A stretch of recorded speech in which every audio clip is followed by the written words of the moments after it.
Hello, Little Woman fans. How are you all doing? I set myself a challenge to read other Louisa May Alcott books than Little Woman and Rose in Bloom. And I have Old Fashioned Girl waiting, and I found her book called Under the Lilacs from an old bookstore. I haven't got that far yet. It is a children's book, and I have talked about this before in this channel how Louisa May Alcott has certain character archetypes who always appear in her novels, and there are these plot lines that she always recycles. I think those plot lines tell a lot about her as a person. Under the Lilacs tells about two twin girls called Betty and Bab, and about an orphan boy who shows up in their lives. His name is Ben, and he used to work in a circus. Alcott doesn't mention where Ben is from, but he is told to have brown skin, like Laurie. In the scene where Ben is introduced, he is hiding in a bush watching these two girls when they are playing. In Little Woman, in one of the early chapters, Laurie is behind a bush watching the March sisters playing Pilgrim's Process. So the way I analyze these scenes, it is all about a boy who wants to be part of that group, a boy who wants a family to themselves. At the same way as Mrs. March becomes Laurie's surrogate mother, Mrs. Moss, who is the mother of the twins, almost adopts young Ben. We have talked about Louisa May Alcott's maternal nature in previous episodes. I feel that especially the modern filmmakers don't like it, and in recent Little Woman adaptations, the part of Jo wanting to be a mom and being a maternal person is completely neglected because that doesn't fit into the atmosphere of modern feminism. Alcott's primal nature is neglected when this modernization happens. I have been thinking about this a lot. In some ways, this reflects certain coldness in our society. Because even if we erase these ideas that Jo wants to be a mom, one of the messages in these books is really about how the society treats children who are being neglected and abandoned. And then we have these characters in these books like Jo and Mrs. March who are all about protecting children and being there. This is a quality that runs through in all characters within Little Woman. We have Beth, who is also very maternal. She is described to have a doll hospital. Meg is maternal and becomes a mother of three. Even Laurie and Amy work for neglected children when they literally go to find orphans for Jo and Friedrich to raise. I really like the 2018 adaptation of Little Woman. It is one of my favorites. But there's a scene where Jo is holding Meg's baby and she says, "What I'm going to do with this?" Especially Little Woman adaptations tend to focus on other things like Jo becoming a writer or this triangle between Jo, Amy, and Laurie, or with Laurie, Jo, and Friedrich. And the triangle itself doesn't happen in the book. In the chapter Friend that Christina and I are chatting today, this chapter takes place when Jo is in New York for a year and she falls in love with Friedrich. Friedrich falls in love with her, but they don't exactly know how to put those feelings into words. And in the 19th century, there was a certain protocol what it came to courting people had to follow. This courting takes place in chapter Surprises and Under the Umbrella. There is this moment when Friedrich looks at the fireplace and he sees Jo holding a baby, and this fills his heart with longing. I always thought that was a very romantic scene. There is a moment in the 2019 Little Woman where Jo is in New York and she meets Friedrich and she is writing and she says, "I'm too busy to talk with you." She's very rude, the 2019 Jo. These girls are running around her. She doesn't pay any attention to them. In the book, when Jo writes about her time in New York, she writes a great deal how she enjoys being a governess to Kitty and Minnie, these two girls that she is in charge of. And it is mentioned time and time again in the books how much Jo loves babies. But then in the movies, there is this pattern to show Jo as a person who is not child friendly at all. Most of these women who write these movies are mothers themselves. That is something I find quite sad. They think that Jo needs to choose between family and a career, but it's really ironic because the idea that Jo should choose between family and career is completely outdated. If we think about the historical context, before Little Woman, in most books it was like you need to choose between marriage and family or go to work, because it took a very long time for a woman to be able to work in certain jobs. And Little Woman was the first book which broke this mold because Jo was able to combine the two. She could be married and be a working girl and be a mom without any kind of inner conflicts. There is still one more episode coming up, and then Little Woman podcast goes to a break. We continue on the spring 2024 with season 5. There are some really good episodes coming up. If you want to contact me in the meantime, all the social media links are in the description. This is Little Woman Podcast, Chapter Friend, Louisa May Alcott's quotes on wanting to get married.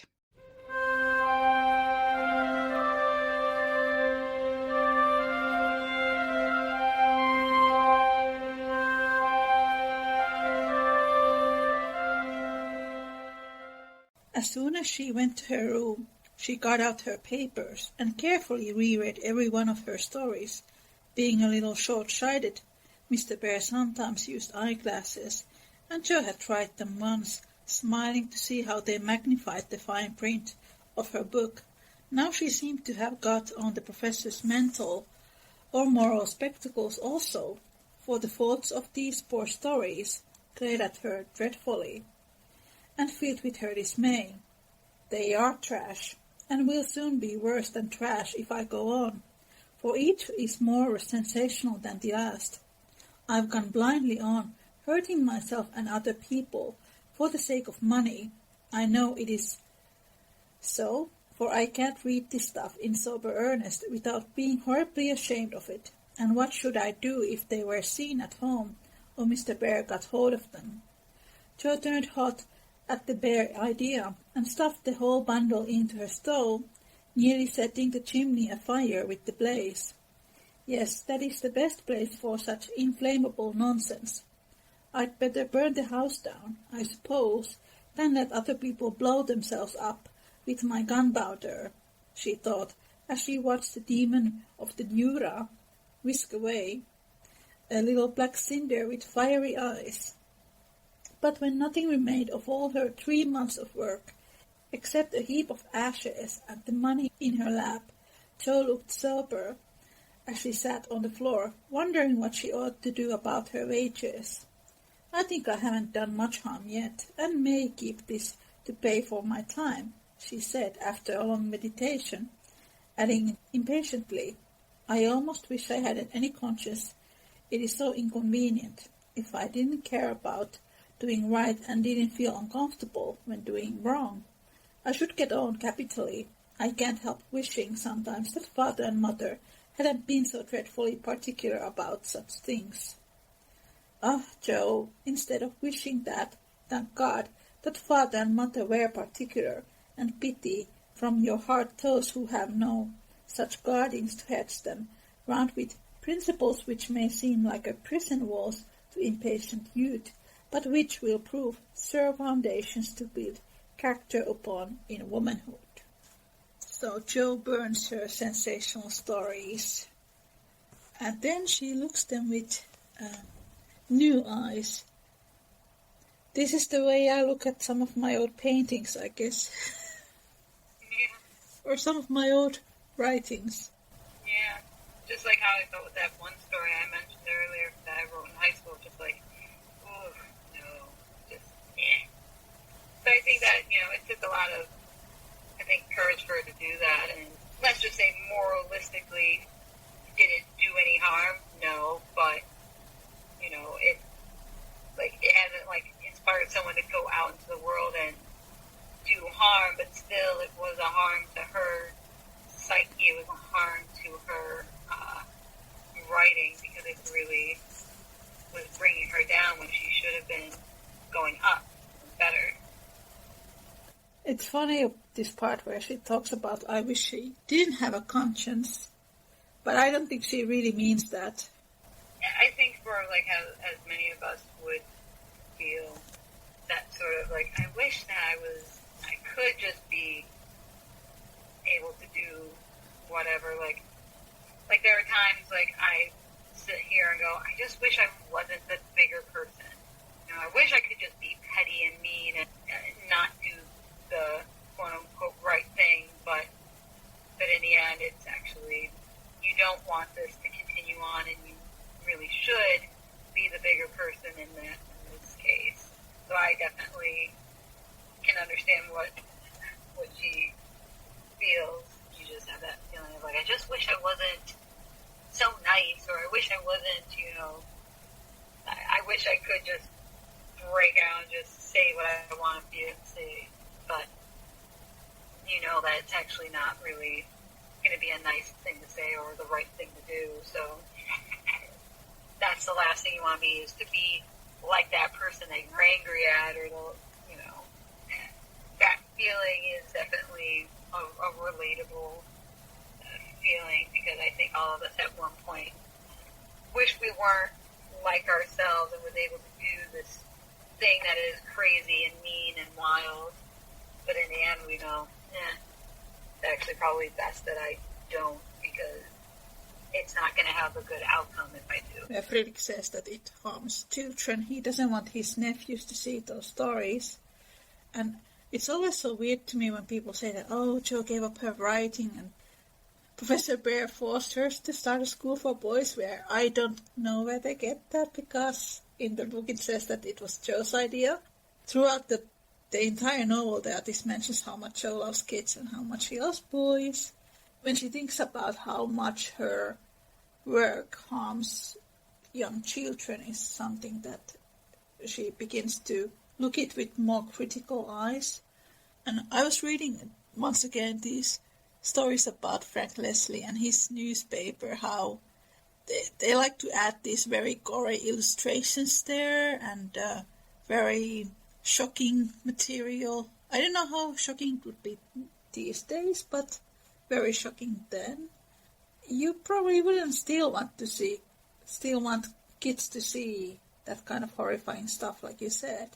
And I often wonder, like, in the 19th century, when they wanted to write these sensational stories and sell them, they had to include lots of racial stereotypes and make things more shocking than they perhaps actually were. And then when I read Louisa May Alcott and her life and how she was abolitionist and how she loved Germans and immigrants and how much she loved kids, so it couldn't suit well with her to have to write these, I don't know, racial stereotypes about people or children being hurt or things like that. I don't understand about, like, just kind of thinking about the school, because I was just, when you said about, in the book she said it, but like also in the 94 version, she comes up with that idea too. Yeah. Like, Friedrich's about to leave and she's like, well, I want to start a school and I'm going to need someone to teach. Like, so, I don't know where people get the idea that Friedrich forced her into anything. I really have no idea where people get half of these ideas. They get them from Greta Gerwig. Get them from Greta Gerwig, from their own hopeful wish fulfillment, like mistranslations, like, because they're like, well, Jo's a lesbian. I'm like, really? How? Because it's not even like, oh, Jo doesn't want to get married to Lori. That has to mean she's a lesbian. But, like, she also didn't seem that exactly like girls either. Like, so yeah, I have no idea where half the stuff people get these things. Nowadays, when anyone leaves me a comment like something like, oh, Professor forced Jo to start school, then I just take a screenshot from the book and then I post it. Like, well, here's the scene where Jo says that she wanted to start school. And then I add the quote from Louisa May Alcott's journal where she says that she wanted to start a school with Henry. Now I'm just trying to encourage everyone to do the same. I have no idea where people get that. Like, somebody left me a comment that Jo's only job in the school is to sweep the floor. I'm like, I don't think you have read Little Man. And then I just posted all these scenes from the Little Man. Yeah, like, this was like a Greta Gerwig fan who posted this. sweep the floor. Do you think Jo would have allowed herself to just be content with that? Wow. Crazy stuff people have. It was so sad and so weird. Why would anyone think that? And obviously they hadn't read the book. It was so obvious. Right, yeah. and I remember someone made a post where they said something about oh, Friedrich is not that great. I don't know why you'd like him. And then they're like, but if Daniel Bruhl played him, well, maybe I changed him. And I'm like, I agree with you. I want Daniel Bruhl to play him, but your description of the character is way far off. And then they threw at, one of the popular myths of, well, her editor made her, marry him. I'm like, actually, no, that's not true. You can read, because I learned it from you, that you can read the letters from online, and she was never forced to marry any of the sisters off. And it's based off of the true life love that she had. And the person actually went, oh, I didn't know that. Thank you for telling me. I'm like, good. I want to try the best as I can spread truthful information in the nicest way possible. Obviously, I never want to be mean about it or you're an idiot or anything like that. Which is one of the wonderful things about your podcast is that it's done in the nicest way possible, just correcting the sort of misconceptions that are had about Little Women, and it's publishing history too. It's very clear you did not read the book, or you only just saw this version of it, so of course you would think that way. Yeah, and it's such a shame. And I was talking with a friend of mine recently how one of the things that I want to do in this podcast is that I know that there are people who I can't force to like Friedrich, and there are people who I can't force to like Laurie, because there are lots of Jo and Friedrich fans who hate Laurie. I know tons of them. And there are lots of people who dislike Amy. But I have been thinking that if I can make people have more neutral relationship with Friedrich, or more neutral feelings for Laurie, or for more neutral feelings for Amy, then I'm doing a good job. Yeah. That's my goal. I feel like you don't have to like it, but just respect the character or the relationship or whatever. Again, if it's not your cup of tea, fine, but I'd rather you sit there and go, I could see why Jo and Friedrich would be together rather than just sitting there going, I hate them together, it makes no sense. Whether they will ever be your favorite literary couple of all time, at least understand why it is so many people do love their relationship.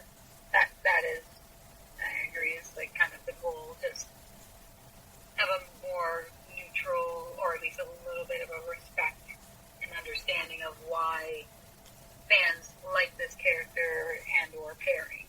And I think just the knowledge that Laurie was based on Alcott's ex, and then Friedrich was based on Henry David Thoreau, and she was in love with him, that itself validates relationships in Little Woman. And I think a lot of people, when they realize that they have new curiosity for the novel, or that is my experience, it does help to know all these extra things.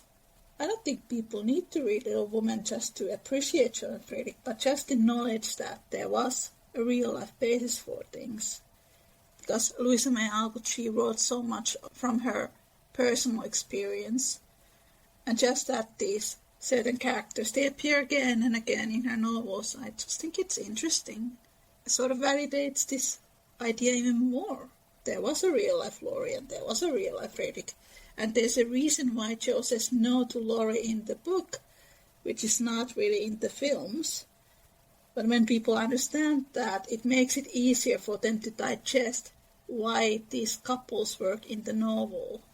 And I just think of a post that someone said, I can't believe people are angry that Jo and Laurie don't end up together, because they were I don't know how many times I read it, but I never once ever saw it as going anything beyond romance. And Laurie reminded me so much of my brother. And I love my brother, but some of the more annoying habits, I'm like, oh my god, that is so him, or the sort of antics they would get up to is very sibling-like to me. It feels very incestuous to think people try to ship Jo and Laurie together, because it's like trying to pair a brother with their sister. Like, ew. And why? It's not even like he's that interesting of a character at first. Certainly not by the time he proposed to Jo, because he was just being bratty and selfish. When you have this genuinely good, mature man who respects her, and why is that not the more logical relationship when they clearly show great chemistry together? Versus, like, childhood romance can be good when you do it right, but this is not done right. Jo and Laurie is not a good example of that being done right. Because it wasn't never meant to be a romance. Right. I always refer to Alcott's quote when she says, "I'll never marry Jo to Laurie to please anyone," because it was never her intention. And again, it was fans who wanted her to marry Jo to Laurie, not the editor or publishers. The fans were the ones pushing for it, and she was like, "That's not my intention, so sorry, deal with it." And I do think that Louisa May Alcott planned already in part 1 that she would bring in Friedrich's character. Because in part 1 Jo reads White White World, and there is Jo and Friedrich type of love story. She does have this quote that she sort of saw great character development when the character moved on from one person to another. So we have Jo moving from Laurie to Friedrich, and it's sort of a passage to adulthood for Jo, which it kind of is. And it's the same with Laurie, from moving from Jo to Amy, and he becoming more mature through that. But I have seen 0 Little Woman adaptations which do that. Then again, I haven't really come across that many Alcott studies who have done more of a deeper research on Louisa May Alcott's views on marriage in her novels. And there are a couple that I have come across, but I think most people who write adaptations, they are Jo and Laurie shippers, and they don't really want to dive into Amy and Laurie and Jo and Friedrich. I feel like if Alcott truly did not like marriage, she would have, 1, not had Meg marry, and 2, have her married, let the marriage go into shambles, and be like, see, this is what happens when you get married. Like, no, very clearly, at the end of the novel, there's 4 successful marriages: Marmee and Father, and Meg and John, Amy and Laurie, and Jo and Friedrich. And only out of all 4 of the girls, only 1 didn't get married, but that's because she dies. I doubt very much that her views on marriage and family is so negative that at the end of it all, everybody is married and has at least a kid. Oh, how terrible. She really hated marriage. She just wanted her characters to suffer that. Please.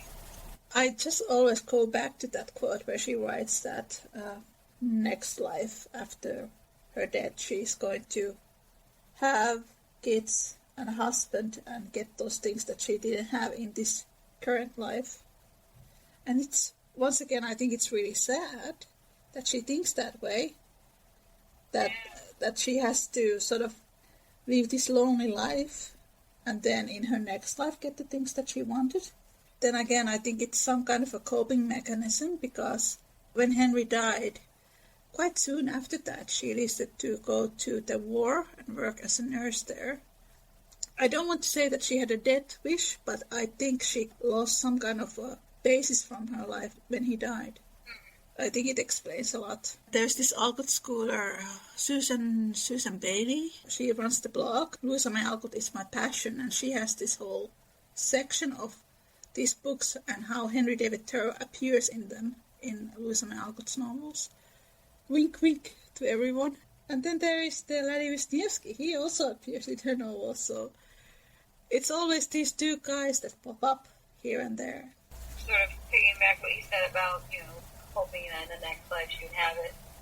Again, if, everyone pretty much is in the belief that Little Women is pretty much a semi-biography, the fact that she writes Jo and Friedrich actually getting together and having a family, it's like her way of sort of trying to live vicariously through her characters, letting them have something she never got to have herself, a sort of version of her and Thoreau, which I, again, sort of, I guess, psychoanalyzing myself, and I'll even say a few other writers.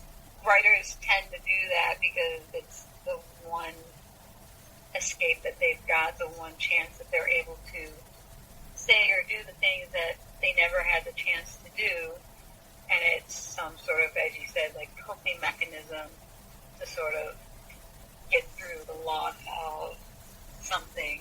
Like I said, it's just sad to think that that's probably one of the only ways she could properly be with Thoreau is through this sort of medium. And I try to put that info out there that, like, no, she based the relationship off of her and Thoreau. Like, we like to romanticize things a lot, which is not necessarily a bad thing, but I'm like, let's romanticize this because this is such a very huge, important thing to Alcott. And I do get a lot of people when I share that, they're like, oh my God, I didn't know that, that's so sweet. Oh, that makes me look at the relationship a different way. And I'm like, yes, again, you don't have to love them, but like, sort of look at it through the lens of like, this is something that was very deep and personal to Alcott and not just some thrown together character just to get Jo married, which is total bullshit. Exactly. It really gave an extra depth to Jo's and Friedrich's relationship. And I had been shipping them since I was a little girl. So when I found out about it, I was like, this is everything. I had sort of a very personal connection with that because it was like one of the first couples that I shipped. It was a nice addition to that, to find out all these real stories behind it. Would you like to continue? We're almost done. Sure. Jo wrote no more sensational stories, deciding that the money did not pay for a share of sensation, going to the other extreme, as it is the way with people of her stamp. She took the course of Mrs. Sherwood, Miss Edgewood, and Hannah More, then produced a tale which might be more properly called an essay or sermon, so intensely moral. She had her doubts about it from the beginning, for a lively fancy and girlish romance felt as ill at ease in the new style as she would have done masquerading in the stiff and cumbrous costume of the last century. She sent this didactic gem to several markets, but it found no purchaser. And she was inclined to agree with Mr. Dashwood that moral sin style. Then she tried a children's story, which she could have easily disposed of if she had not been mercenary enough to demand Sophie lecture for it. The only person who offered enough of it to make it worth her while to try juvenile literature was a worthy gentleman who felt it his mission to convert all the world to his particular belief. But as much as she liked to write for children, Jo could not consent to depict all her naughty boys as being eaten by bears or tossed by mad bulls because they did not go to a particular Sabbath school, nor all good infants who did go as awarded by every kind of bliss, from gilded gingerbread to escort of angels when they departed this life with psalms or sermons of their lisping tongue. So nothing came of these trials. And Jo corked up her inkstand and said in a fit of every wholesome humility, I don't know anything. I'll wait till I do before I try again. And meantime, sweep the mud in the street, if I can't do better. That's honest, at least. Which decision proved her second tumble down the beanstalk that had done her some good. While these interval revolutions were going on, her external her life had been as busy and as uneventful as usual. And if she had sometimes looked serious or a little sad, no one observed it but Professor Bear. He did it so quietly that Jo never knew he was waiting to see if she would accept and profit from his reproof. But she stood the test, and he was satisfied. For though no words passed between them, he knew she had given up writing. Not only did he guess it by the fact that the second finger of her right hand were no longer inky, but she spent her evenings downstairs now, was met no more among newspaper offices, and studied with a Dodge patience, which assured him that she was bent on occupying her mind with something useful, if not pleasant. He helped her in many ways, proving himself a true friend, and Jo was happy, for while her pen lay idle, she was learning other lessons besides German, and laying down a foundation for the sensation story of her own life. It's a massive foreshadowing. And that was what I was talking about earlier when she goes from one extreme to another. She goes from writing very loose moral stories to a very strict moral story that naughty boys being eaten by bears or tossed by bad bulls because they didn't go to a particular Sabbath school. Like, that is harsh, man.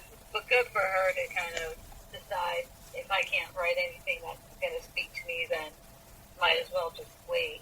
Because you can't really, as I try to tell my mom, because she's like, why isn't anything written yet? I'm like, I can't force it to come out, otherwise it's going to feel disingenuous.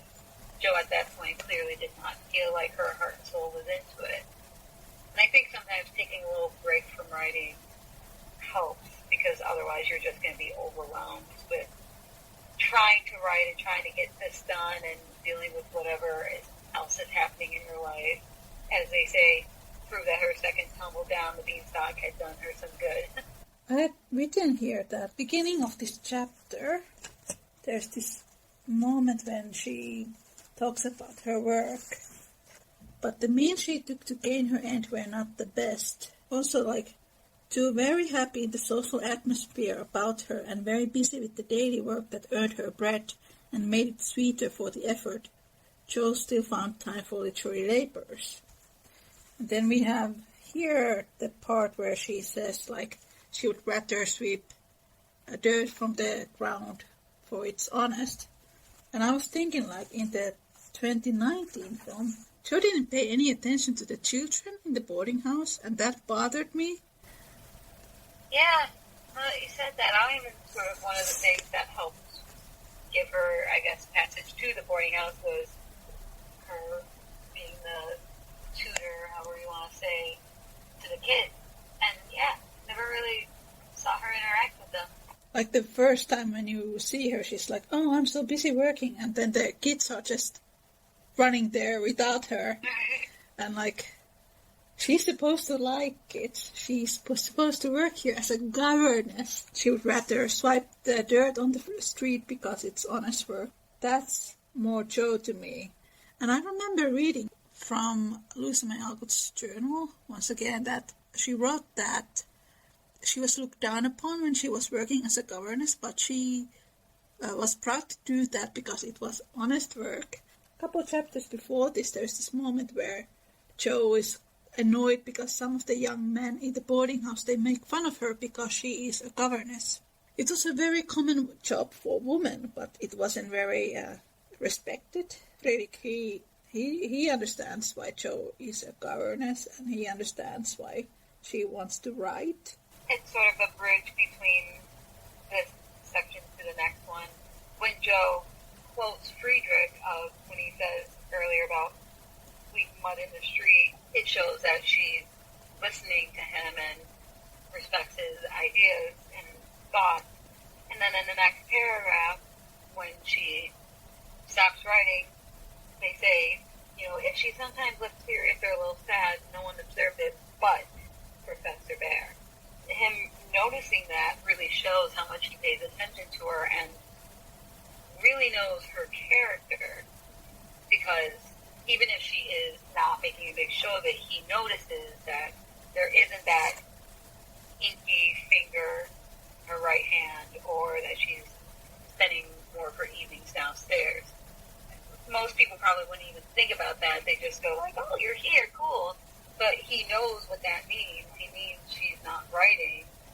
again, it's one of those like details about Friedrich that I think shows what a good romantic partner he is, because he's able to pick up on those little subtle things about Jo. He notices Jo, which is probably a first for her, because most people probably pretty much glance over her. They don't take notice of her because she's not the pretty one, or they turn away from her because she's a little bit more, quote unquote, unladylike. But he really notices her and sees what, not only that she stopped writing, but what it's doing to her, and he doesn't just presume to go up to her and be like, so what's the deal with you and not writing? He waits for her to come to him, foreshadowing to how the proposal will go.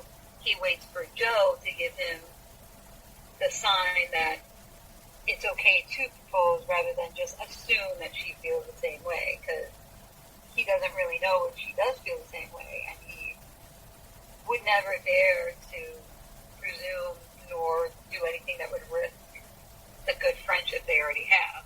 Unlike somebody. This part where she goes to this publisher who wants to teach him to go to Sunday school, or what was it? Sabbath school. This made me think of Tommy Bagg for some reason. The way he burned Flumfield. But honestly, I don't think they really punished Tommy for that in Little Men. Jo's boys, they get away from things, because Jo is not that strict mother figure. I think it just goes to show how Friedrich is a good partner for her, because he loves kids just as much as Jo does. Yeah, that's it, and that's another thing that I feel like most adaptations don't properly show is Jo's love for kids. Like, again, with the marriage thing, they think, oh, she doesn't want to be married, but she also doesn't like kids, and I'm like, she probably feels the most at home with the kids. But this chapter truly is overlooked and misread and interpreted of any Little Women chapter, I feel. It was a pleasant winter, and a long one, for she did not leave Mrs. Kirk till June. Everyone seemed sorry when the time came. The children were inconsolable, and Mr. Bear's hair stuck straight up over his head, for he always rumpled it widely when disturbed in mind. "Going home, oh, you are happy that you have a home to go in," he said, when she told him, and sat silently pulling his beard in the corner while she held a little leave on that last evening. She was going early, so she bade them all goodbye overnight, and when his turn came she said warmly, "Now, sir, you won't forget to come and see us if you ever travel away, will you? I'll never forgive you if you don't, for I want them all to know you. Do you? Shall I come?" he asked, looking down at her with an eager expression which she did not see. "Yes, come next month. Laurie graduates then, and you'd enjoy commencement as something new." "That is your best friend of whom you speak," he said in an altered tone. "Yes, my boy Teddy. I am very proud of him, and should like you to see him." Jo looked up, then quite unconscious of anything but her own pleasure in the prospect of showing them to one another. Something in Mr. Bear's face suddenly recalled the fact that she might find Laurie more than a best friend, and simply because she particularly wished not to look as if anything was the matter, she involuntarily began to blush, and the more she tried not to, the redder she grew. If it had not been for Tina on her knee, she didn't know what would have become of her. Fortunately, the child was moved to hug her, so she managed to hide her face in an instant, hoping the professor did not see it.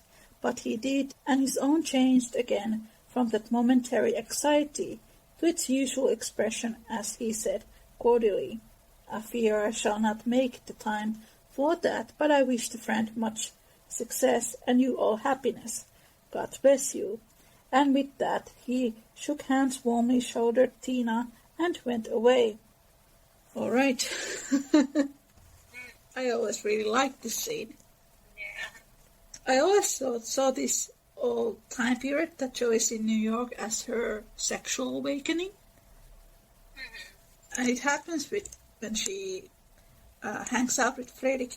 So I think it's so funny how she blushes here, and then she realizes that, oh, he might think that Laurie is something else. But Jo herself, she doesn't really know what Laurie is to her.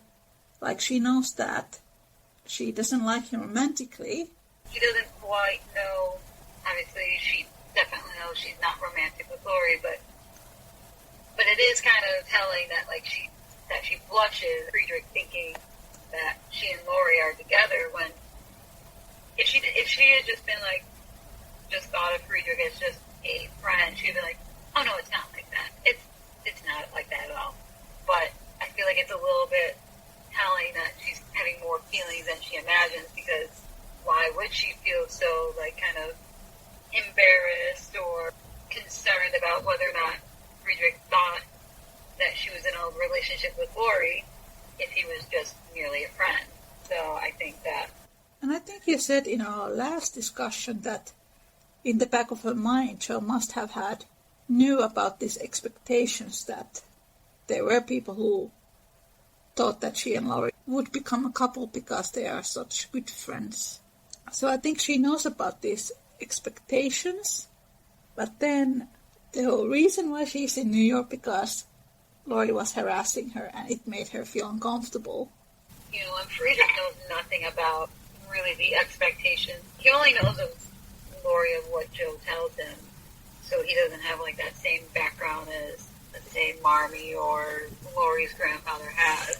So he has no pressure or expectations, but still the thought that he would think they would be in a relationship still makes Jo kind of feel sort of embarrassed or uncertain, because it's I don't want you to think that. Again, she could have easily just been oh, it's nothing like that at all, but I think that it was hard for her to say, because I think she partially wanted to be no, I don't like him that way because I already like somebody else, and that would mean she'd have to admit she likes him. These 19th century courting rituals, they are so amusing because you couldn't directly tell the other person that you liked them. It took a lot of time. I was reading about them, you had to look at the other person for every time you met them, or you had to say certain things, and you weren't allowed to say other things, so it was very complicated for these people. And considering that, too, Jo and Friedrich pretty much have never been in love before, never had experience of anything with love that they, romantic love, that on top of that, they're so awkward and don't know what to say or do, so it becomes that trope, twice shy, where they both have feelings, but neither one of them quite have the guts to say anything, and you're just sitting there someone say something, you say something, or you say something, but somebody say something. Need you to kiss. Some chapters after this, there is Laurie's proposal, and Jo defends Friedrich when Laurie is bad-mouthing him. Jo calls him her professor, and then she says that, oh, I don't want to marry him or anybody else. Don't speak like that about my professor. And it's so funny. She didn't really know what her feelings were at the time because Beth had just died. And you don't really think about romance when your sister has just died. I don't know if she really even understood what this feeling is. She just, a little later in the few paragraphs, thinks of him as a friend worth having and to keep her whole life. But she's sort of, I think, relies on the feelings that she knows, which is familial love and platonic love. It takes her a little bit time to kind of realize, oh yeah, I'm in love with this guy, romantically. Because I think she's also a little bit shy and I guess even scared to admit that she's in love, because her whole life she's been told she's too tall, she's too awkward, she's too not pretty, and what guy is going to be interested in her and her ways, that she almost feels like she is unlovable. I think there is a little bit of that fear of I admit that I say I love somebody and then only to get heartbreak, then I don't know how I'll be able to handle that.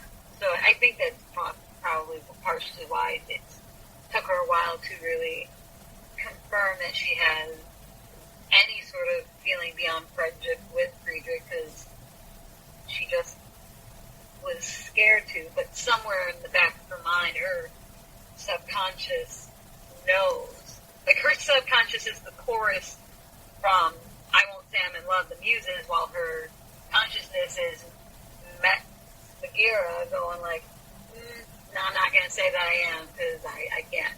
Having this internal battle with herself, I sometimes feel like you said, when she says, you know, oh, I like, her consciousness is like, I'm never going to get married, but her subconscious slips out, my professor, that was, she could have just said, oh, you don't have to talk that way about the professor, talk about him, but no, specifically my professor.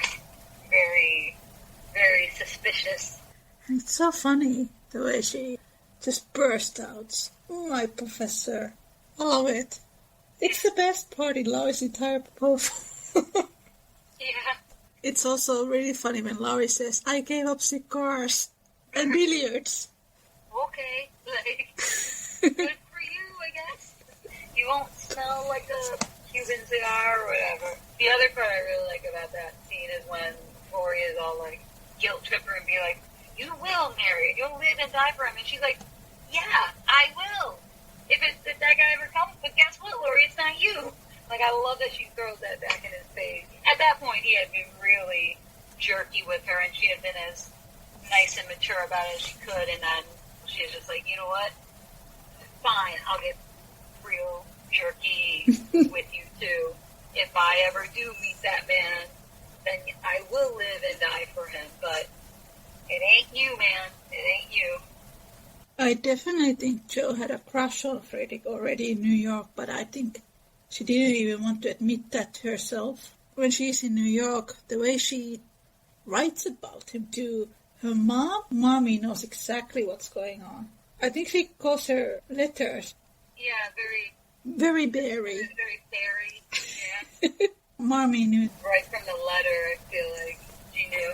And I always think of that, the 2017 one, when you do see, like, Jo writing letters, and yeah, it cuts to Marmee describing Friedrich, and you just see Laurie sitting by the fire with this sort of scowl on his face. Like, I think even he knew. He was like, oh, Jo likes this guy. Oh, no. Like, everybody in that room who was listening to the letter kind of maybe had that realization of, oh, you do like him.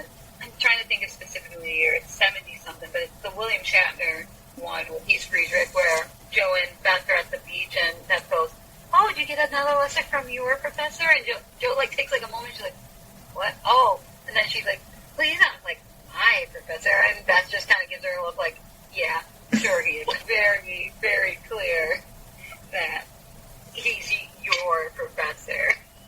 I love that scene. Yeah. Now I want to watch that again. That one is, I think, an underrated one. Again, it has the issue of an adult Amy, but overall, I don't think that it's a bad adaptation. I think they kind of hit some of the marks. And it has a scene where Friedrich thinks about, finding a job from another state. He can afford to buy Jo a home, and I think that is such a romantic thing from him to do in the book. I think that's like the only adaptation where I have seen that. Yeah, where they make out the plan of waiting till there is enough money. I know some people probably would think it's like, oh, so old-fashioned, but like, it is kind of sweet that he's just like, I don't want to take you from your family, and it would be terrible for me to just take you away and not give you like a stable home and sort of living week by week. I think it's very sweet and romantic that he's like, I want to work for you. I want to be able to save up in order for us to start a proper life together. That's very mature of him to say that. Again, very sweet, because he's clearly doing this for her. But after the boys were in bed, sat long before his fire with the tired look on his face and the himwa or homesickness laying heavy at his heart. Once, when he remembered Jo as she sat with the little child in her lap and the new softness in her face, he leaned his head on his hands in a minute, then roamed about the room as if in search of something he could not find. "It is not for me. I must not hope it now," he said to himself, with a sigh that was almost a groan. Then, as if reproaching himself for the longing that he could not repress, he went and kissed the two tousled heads upon the pillow, looked down at his seldom used mercium, and opened his Plato. He did his best, and did it manfully, but I don't think he found that pair of rampant boys, a pipe, or even the divine Plato, were very satisfactory substitute for a wife and child and home.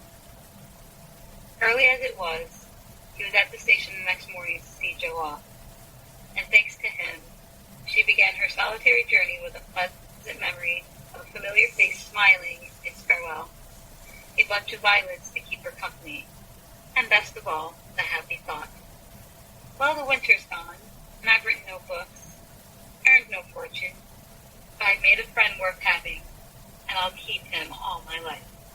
Yeah, so sad for Friedrich. Yeah, I kind of wish that we would get more of his point of view in this book. But Yeah. we don't. We get this little glimpse. There are some in Little Man that with Friedrich's point of view. Some scenes. But this is so important because he has as much of a big of a crush on Jo as Jo has on him. Yeah, and I was just thinking, like, the way that he's, like, sort of roaming about the room, his face in his hand, and sitting wistfully, feels very much like how someone has a crush on someone they know they can't be with. Just this sort of, like, I don't know what to do with myself, because how do I get to express it or do anything of it? He did it manfully, as they say, but none of those things, not his nephews or a pipe or a Plato, could be substitutes for his own wish of a wife and family and a home of his own. Like, it's what he deserves. He deserves a place of his own with children of his own and a wife. The man deserves it. I want to point out, too, in the next section when it says Jo started her journey with pleasant memory of a familiar face smiling its farewell and a bunch of violets. During the Victorian era, violets was not only a symbol for modesty, but it was also a symbol of fidelity. It was Queen Victoria's favorite flower. Definitely they knew back then, like, they had pretty much this, almanac of the Victorian flower language, because they just wanted to put every meaning to flowers as they could to do, like, secret language when they could have just easily opened up their mouth and say it, whatever. The fact that she has violets, and no doubt it was him that gave it to her, definitely invokes this sort of feeling that I'll always be faithful and loyal to you, which I think has a sort of even deeper romantic. Even if they could never be romantic, he's pretty much saying, I'll always be your faithful friend. It's very telling, not just faithful, but fidelity. When you think of fidelity, you think of relationships. I love that. I haven't heard that before. I think in the 2017 series, when she leaves New York, he does give her violets. Yeah. And then it kind of goes nicely with the chapter All Alone when Jo reads those letters from him, and then she reads how he writes, "I will come, my friend. It will take some time, but I will come." Yeah, that's one of my favorite little moments, because as the narration says, it took on a new meaning, and the fact that, like, as I always kind of like can read it, like pretty much saying, wait for me, my friend, I may be late, but I shall surely come." Obviously, whatever the note was originally for, it probably was, and it's very simplistic. Sorry, I'm running late, I'll be there. But at this point, I think Jo is kind of catching up with the fact that she's got romantic feelings and needing him, because the next line is, "Oh, if only he would. I didn't value him half enough, and I would love to see him." It's sort of foreshadowing or prophetic note of saying, "I promise I'll be there." And in that same chapter, All Alone, there's a moment when Jo says to Mommy that she wants to know what romantic love feels like because her heart is so elastic and she didn't know that it could hold so many different forms of love. Again, proof that Jo wants to be married because she wants to try all different types of love. She's already had, again, the familial love and platonic love. Now she's ready for romantic love. The part where she gets that letter from Amy, like I always said, she doesn't envy Amy for marrying Laurie. She envies that they are happily married together. Like, she doesn't envy Laurie. A lot of people are always like, oh, she envied Laurie. That's not the case. I read May Alcott's biography, and then there is this letter that Louisa May Alcott wrote. No, May Alcott wrote to Louisa, and then it's almost like word to word the same letter that Amy wrote to home. And then that's the part where she writes how she's lonely and she envies her sister's marriages. So it's literally here in Little Woman, the same thing that's in her journals and these letters between her and her sister. And it's one of those things that I think nobody talks about. I was really surprised because that book where I read it, it was published in 1920s. How is this possible that nobody speaks about this? Yeah. It makes sense because if we see Little Woman as an autobiographical novel, then of course there are these things that happen between Louisa May Alcott and her sisters and their husbands and that are in this book as well. Goes along with everything that we have been discussing here. I was going to say, like, when John dies, that's also because Anna's husband dies at a young age. That's why she writes it that way. When we do see Jo actually writing a story, it is Little Women inside Little Women, that it is a story about her family and her. It's definitely, I always just want to say semi-autobiographical, because obviously things that happened in the books are not quite the same as real life, as we mentioned about Alcott not getting the chance to marry Thoreau, whereas here she's able to marry her avatar with his avatar. But yeah, it's a lot more simpler than I think people make it out to be. They try to make it be this complicated thing when it's just like, well, you'll know really what Jo is like and what Jo's thinking if you know who Alcott is herself, or Amy or Meg or Matt. On the basic level, obviously events and storylines are different, but to their core, they are those girls. You're correct.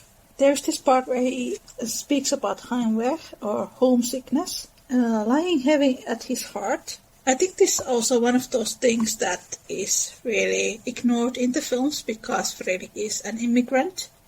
And I think you can see some of that in the 1994 film when he speaks about the Germany that is lost.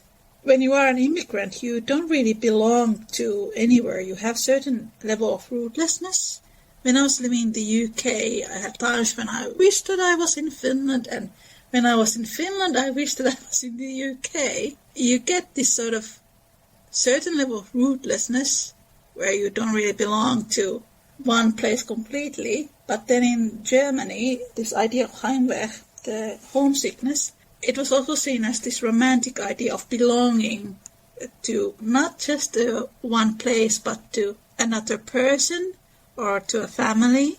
Friedrich clearly has this wish that he would have a family of his own. And then I think it's so important that people understand how much family meant for Jo, because Jo didn't really want it to separate from her family. But that's why Meg lives next door, and then Amy and Laurie live next door, and she can't have all her loved ones close to her. Friedrich is a family person, Jo is a family person. So the Heimweh kind of represents his longing for Jo, and I think that's really romantic. Yeah, the sense that Jo is his home. Find new ways to fall in love with him even more. It happens. The 2017 series, it's the only one they separate as friends, I think. And then in the 1933 and 1949 film, but all the other adaptations, they argue, and then they go their separate ways, which doesn't make a lot of sense. They separate not on good terms. People should know that they separate as friends, because they don't argue. And afterwards, like, you know, in the book, they keep up the correspondence. Like, they are constantly writing each other, so I doubt very much that if you really were mad at someone or didn't like them, you would continually write to them and be like, I just want to not deal with you. So we get someone that actually writes gives us a proper adaptation. People, I think, will continue to assume that's how it goes. We object that. Absolutely. Well, the winter is gone. I've written no books, earned no fortune, but I've made a friend worth having, and I'll try to keep him all of my life. And she will. I was just thinking, it's kind of interesting how we have Friedrich, who also longs to have a family. Then it's kind of the same with Laurie. He wants to be part of the family. But with Laurie, he's not in love with Jo. In a way, he's more in love with the family. But Friedrich is in love with Jo and wants to start a family with her. I was thinking just how, like, you know, again, Laurie not having any siblings or even parents after losing them, and with his grandfather kind of being a little distant, even if he does love them, he is sort of seeking same feeling, that same longing, just because he's primarily grew up without having one. As we said, Friedrich wants a family, but he wants it because he wants her, loves her, and could imagine himself having a family with her rather than just being like, well, the only way I think I can, you know, the family's is separating, and I feel like I'm going to get, you know, lost in a shuffle. Guess I'll marry Jo to help keep myself in the picture. Like, that's, you know, that's a bad reason to get married, obviously, but yeah, that's the distinction, I feel, one of the other few distinctions between Friedrich and Laurie. Friedrich wants a family because he wants her, but Laurie wants her because he wants the family.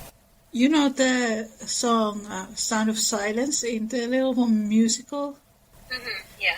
I think this part in the end inspired that, where he walks in the room and then groans his loneliness, longing for her. Like in that song, Friedrich is like, he misses the sounds that Jo makes in the boarding house.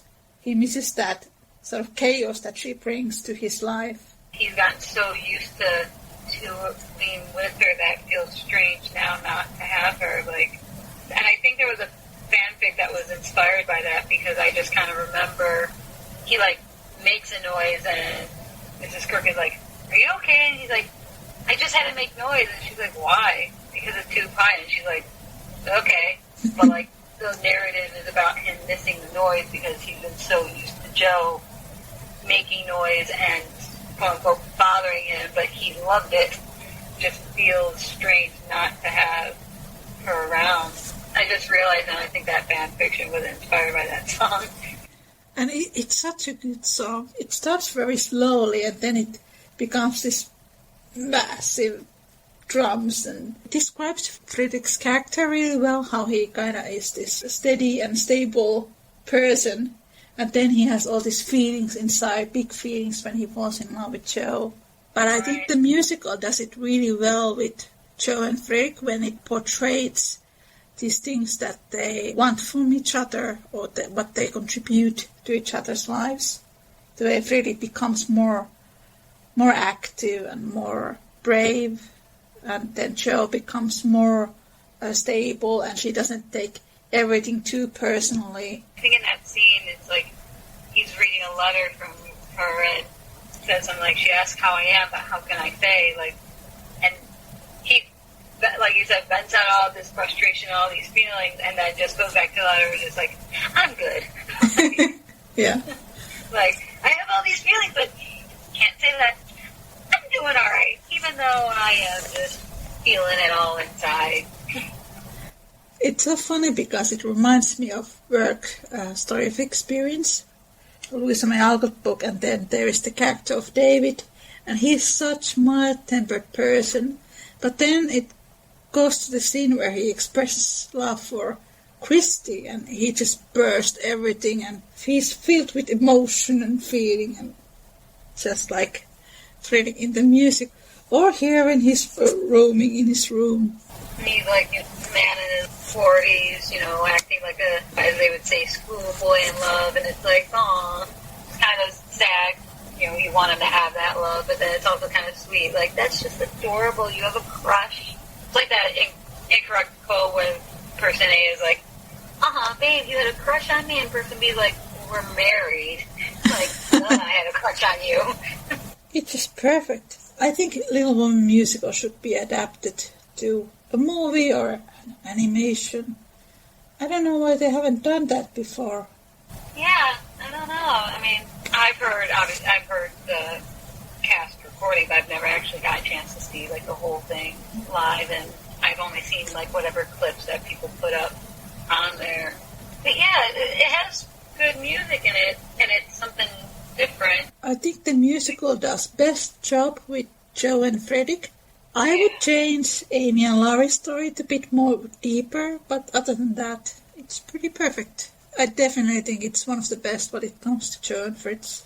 Because it has Friedrich's point of view, I think that's why it's so good. Because, there is a song that Laurie has, there's a song between John and May, and so it's nice that there's a song that Friedrich has, because then you get to know his character. Alright, we've been talking forever. Our discussions tend to be like 4 hours long, I don't know why. Up in the moment. Yeah. There's so many things here in this chapter. I feel like we could talk like 10 more hours about this, but we need to stop. Yeah, but I think we did a pretty good analyzing of this chapter, and like you said, it is definitely one of the most overlooked chapters, so I think having the chance to sort of analyze it and let people hear us analyze it will help to give them the better insight of the infamous scene that is often in the movie. So yeah, I think this was one of the chapters that I have read a lot of times because I wanted to understand it better. So just this conversation now, I think it has opened this chapter even better for me, even though I know the book pretty well. So yeah. I'm really pleased, because it's not an easy chapter to analyze, because we know that people have so many different kinds of views about it, and then Louisa May Alcott having this history, writing sensational stories. It was great to talk to you again. Yes, and with you, and thank you for having me back. Yeah, I had a couple people asking, like, is Christina coming back to the podcast? I will ask her. Well, I'm very glad that I wasn't too annoying to your listeners, that they don't mind me coming back. So, and I'm always up to discuss Little Women. I don't have too many people in my everyday life that I can get in this kind of discussion with, so this is a great outlet for me, so thank you. Thanks to you. Been going at it for almost 5 hours, I think. Must be a record. Yeah. Well, it's good. It's good that people talk about these chapters, because it has bothered me how biased people are when it comes to Little Woman. I always want more Little Woman meta, so this is good. Yeah. And hopefully it leads into more educated adaptations. Definitely. Someone out there who has the ability and money and connections to make a version of Little Women will hopefully listen to us and know what we as the fans want to see and have, and genuinely take our considerations into it. That was our chat. Thank you so much for listening. Take care and make good choices. Bye.